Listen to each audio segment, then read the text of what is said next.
નમસ્કાર ખેડૂત મિત્રો। જો તમારા કપાસના પાકમાં ભારે વરસાદ પડ્યો હોય તો ગભરાશો નહીં। સમયસર યોગ્ય પગલાં લેવાથી પાકને બચાવી શકાય છે। સૌથી પહેલા ખેતરમાં ભરાયેલું પાણી શક્ય તેટલું વહેલું બહાર કાઢો। લાંબા સમય સુધી પાણી ભરાયેલું રહે તો મૂળ સડી શકે છે અને છોડ પીળા પડવા લાગે છે। જમીન થોડી સુકાય પછી હળવી આંતરખેડ અથવા નિંદામણ કરો જેથી મૂળ સુધી હવા પહોંચે। ત્યારબાદ ખાતરની વાત કરીએ। જો છોડ નબળા લાગે અથવા પીળાશ દેખાય તો પ્રતિ એકર 25 થી 30 કિલો યુરિયા આપો। સાથે 19 વાગીને 19 મિનિટ અને 19 સેકન્ડ પાણીમાં દ્રાવ્ય ખાતર 75 થી 100 ગ્રામ પ્રતિ 15 લિટર પાણીમાં ભેળવી પાન પર છંટકાવ કરો।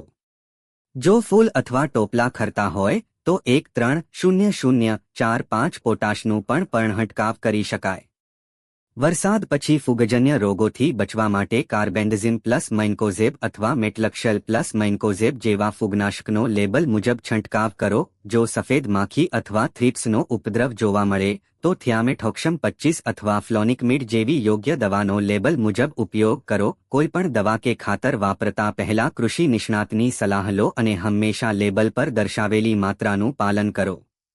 આ માહિતી ઉપયોગી લાગી હોય તો વિડીયોને લાઇક કરો, શેર કરો અને વધુ ખેતીની માહિતી માટે અમારી ચેનલને ફોલો કરવાનું ભૂલશો નહીં।